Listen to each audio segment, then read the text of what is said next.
our next topic is significant figure. What is significant figure? Significant figure क्या है?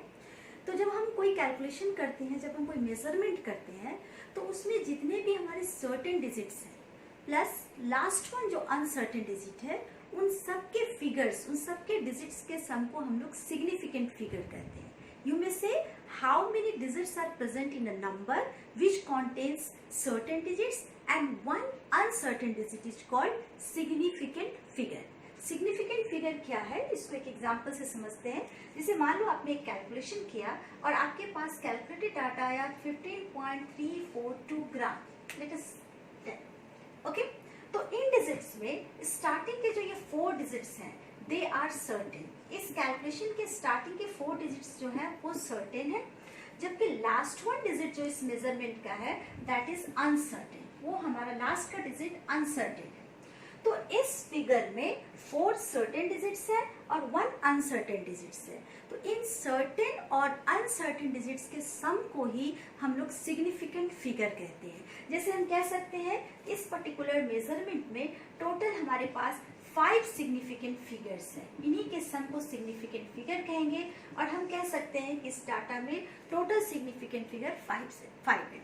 तो you may से what is significant figure? Significant figure is the number of meaningful digits which contains certain digits and one uncertain digit in it. तो किसी भी measurement का जब हम सिग्निफिकेंट फिगर की बात करेंगे तो उसके जरिए हम जान सकते हैं कि उस मेजरमेंट में कितने डाटा सर्टेन है और कितने अनसर्टेन है. जैसे हमने बताया कि किसी के लिए सिग्निफिकेंट फिगर 4 है. इट मीन्स कि उसके कैलकुलेशन में 3 डिजिट्स जो है वो सर्टेन है और 1 डिजिट क्या है, अनसर्टेन है. तो इस तरह सिग्निफिकेंट फिगर हमारे मेजरमेंट के बारे में बताता है. अब हम कुछ रूल्स देखते हैं जिसके हेल्प से हम सिग्निफिकेंट फिगर को कैलकुलेट कर सकते हैं. ओके.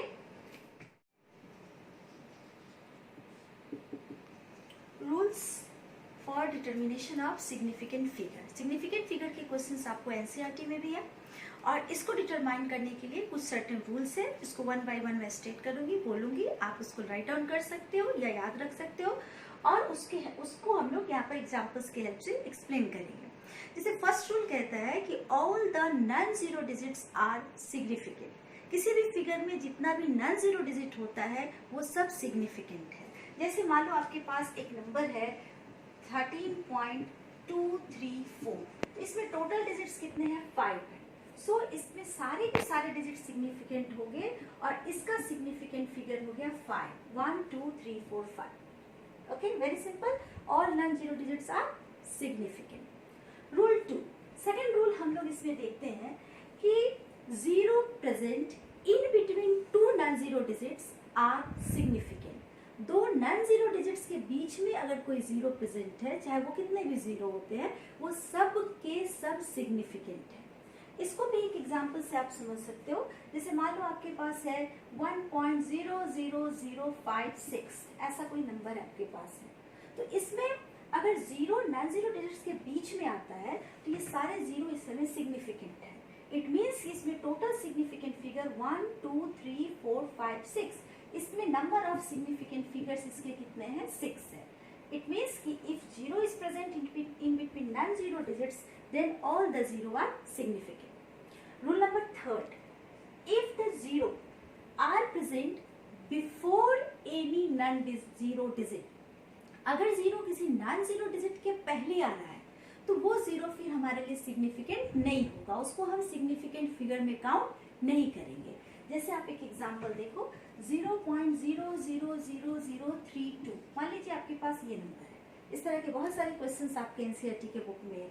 अगर हमें इसका सिग्निफिकेंट फिगर निकालना है तो हम स्टार्टिंग के किसी भी जीरो को काउंट नहीं करेंगे, ये सिग्निफिकेंट नहीं है, इसको काउंट नहीं करना है. इसके अलावा लास्ट में कितने डिजिट है, 2 नॉन जीरो डिजिट्स है. तो इसके लिए सिग्निफिकेंट फिगर सिर्फ और सिर्फ 2 होगा. यही 2 इसके सिग्निफिकेंट फिगर्स होंगे. ओके. तो जीरो अगर किसी नॉन जीरो डिजिट के पहले प्रेजेंट है तो वो सिग्निफिकेंट फिगर नहीं है. नेक्स्ट रूल नंबर जो हमें कहता है कि जीरो अगर किसी नॉन जीरो डिजिट के लास्ट में है, डेसिमल पॉइंट के राइट साइड आ रहा है, तो चाहे वो कितना भी जीरो है सभी जीरो सिग्निफिकेंट होंगे. Zero present at the end of a number before after a decimal points are significant. As for example आप मान लो आपके पास नंबर है 15.300000, ये एक नंबर है। तो इसमें लास्ट के डिजिट्स जो है वो 90 डिजिट के बाद प्रेजेंट है, डेसिमल पॉइंट के लेफ्ट राइट साइड प्रेजेंट है। तो ये सारे के सारे जीरो भी सिग्निफिकेंट होंगे। तो इसमें total number of significant figure है 1 2 3 4 5 6 7। टोटल सिग्निफिकेंट फिगर्स इसमें आ गए आपको 7। इस जीरो को भी आपको काउंट करना है। ओके, वन मोर कि अगर डेसिमल जीरो जो है किसी फिगर के लास्ट में है और उसके पहले कोई डेसिमल पॉइंट नहीं है तो वो जीरो सिग्निफिकेंट हो भी सकता है और नहीं भी हो सकता है। द जीरो मे और मे नॉट बी सिग्निफिकेंट।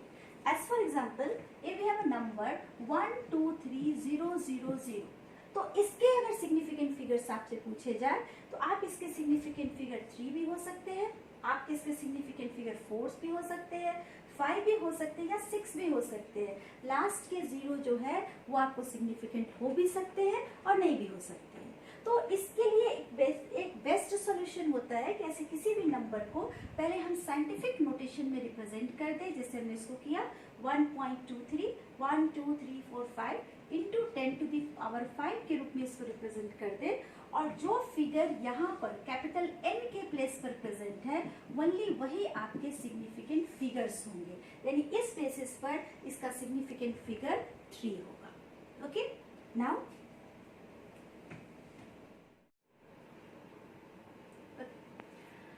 आपकी बुक्स में जो क्वेश्चन है एनसीईआरटी में आप देखिएगा, सिग्निफिकेंट फिगर कैलकुलेट करने के क्वेश्चंस है। आपको फिगर्स दिए हैं और आपको उसमें सिग्निफिकेंट फिगर काउंट करना है।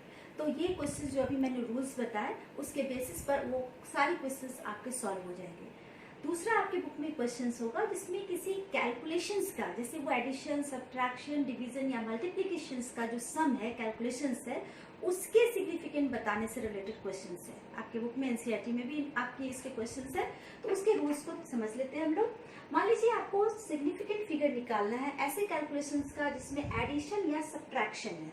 अगर इस तरह के कोई क्वेश्चंस है और आपसे पूछा जाए कि इसके रिजल्ट का आप सिग्निफिकेंट फिगर बताओ या इसके रिजल्ट को सिग्निफिकेंट फिगर के वैल्यू तक रिपोर्ट करो, तो उसके लिए क्या रूल कहते हैं कि जैसे जो भी नंबर्स आपको दिए हुए हैं उसमें आपका जो least number of digits present है आफ्टर डेसिमल पॉइंट, आपको रिजल्ट को वहीं तक रिप्रेजेंट करना है।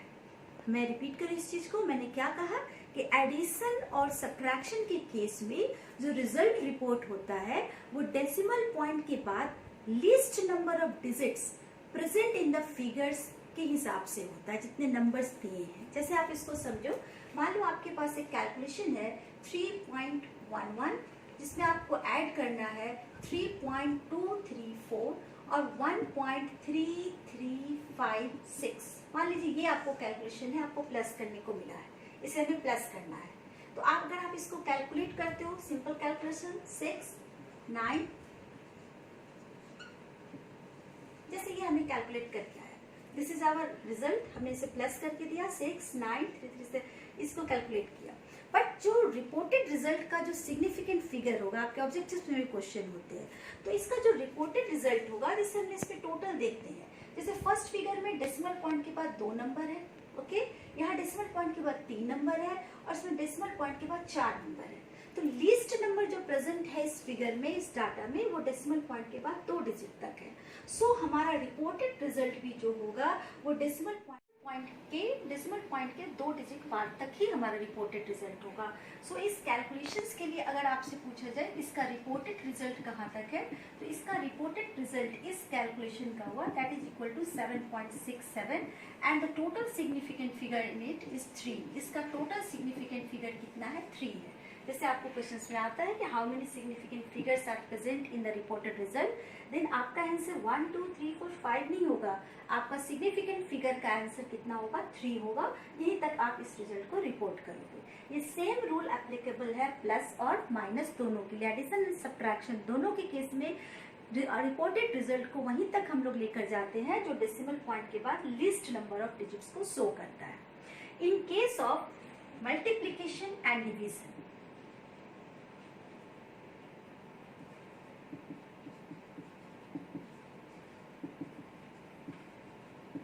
And division, multiplication and division के केस में अगर आपसे किसी फिगर का, किसी कैलकुलेशंस का अगर आपसे सिग्निफिकेंट फिगर पूछा जाता है तो नो नीड टू कैलकुलेट। अगर सिर्फ सिग्निफिकेंट फिगर पूछा जाए तो आपको उसे कैलकुलेट करने की भी ज़रूरत नहीं है। रूल्स क्या कहता है कि जब आप कोई मल्टीप्लिकेशन या डिवीजन करते हो तो उसके रिजल्ट का जो सिग्निफिकेंट फिगर होगा वो least significant figure present in the given data ही होगा। कहने का मतलब क्या है, जैसे आप देखो अगर आपको एक कैलकुलेशन है 3.46 इंटू 1.2345 इंटू 0.01, मान लो ये आपके कैलकुलेशन है और इसके रिजल्ट का आपसे सिग्निफिकेंट फिगर पूछा जाए तो उस समय हमें इसे कैलकुलेट करने की भी जरूरत नहीं है। आप सारे डिजिट्स को गौर करो कि किसमें कितने सिग्निफिकेंट फिगर्स हैं। जैसे इसमें 3 है, इसमें 5 है और इसमें 1 है, तो least significant figure present in the data is 1। सो इस कैलकुलेशन के रिजल्ट का जो सिग्निफिकेंट फिगर होगा ये 1 होगा। This is very important objective question related to significant figure. Without calculation, we can say that the significant figure of the reported result is 1. Similarly, in the case of division की case में भी जो reported result होता है उसका significant figure जो भी data दिया हुआ है उसमें least number of significant figure के बराबर होगा। मान लो एक क्वेश्चन अगर आपके पास ऐसा है जिसमें आप एनसीईआरटी में भी ये क्वेश्चन है जिसमें दोनों चीज आपके प्रेजेंट है। जैसे आप देखना 3.46 इंटू 0.001 और मान लीजिए इसको डिवाइड करते हो आप 5.634 से, आपके पास ये कैलकुलेशन है। तो इसको आपको कैलकुलेट नहीं करना ऑब्जेक्टिव क्वेश्चंस या किसी के लिए। अगर आपको सिग्निफिकेंट फिगर बताना है सिर्फ आप नंबर्स के सिग्निफिकेंट फिगर्स को काउंट करो। जैसे इसका सिग्निफिकेंट फिगर 3 है, इसका 1 है और इसका 4 है, तो इसका जो रिपोर्टेड रिजल्ट होगा कैलकुलेशन के बाद उसका भी सिग्निफिकेंट फिगर 1 होगा। तो वी हैव 2 रूल्स कि एडिशन एंड सब्ट्रैक्शन में सिग्निफिकेंट फिगर्स जो होता है वो डेसिमल पॉइंट के बाद जितने मिनिमम डिजिट्स प्रेजेंट है उसके बेसिस पर निकालते हैं, और मल्टीप्लिकेशन एंड डिवीजन के लिए जितने डाटा दिए हैं उसमें जो सबसे लीस्ट सिग्निफिकेंट फिगर है वही उसका रिपोर्टेड रिजल्ट का भी सिग्निफिकेंट फिगर होगा। आज ये सारे जो भी मैंने आपको रूल्स डिस्कस किए उससे आपकी एनसीईआरटी में कई सारे क्वेश्चंस है। आपकी एनसीईआरटी में साइंटिफिक नोटेशन के क्वेश्चन है, सिग्निफिकेंट नंबर के क्वेश्चंस है, फिगर्स के क्वेश्चंस है। आप इसको सॉल्व करिए, आप देखिए सारे क्वेश्चन सॉल्व होंगे आपसे। इन आवर नेक्स्ट क्लास हम लोग लॉज ऑफ केमिकल कॉम्बिनेशंस के बारे में पढ़ेंगे। जो भी आप बहुत हद तक 10th में, आप 9th 10th में आप पढ़ चुके हो उसको हम लोग फिर से यहाँ पर रिपीट करेंगे। ओके।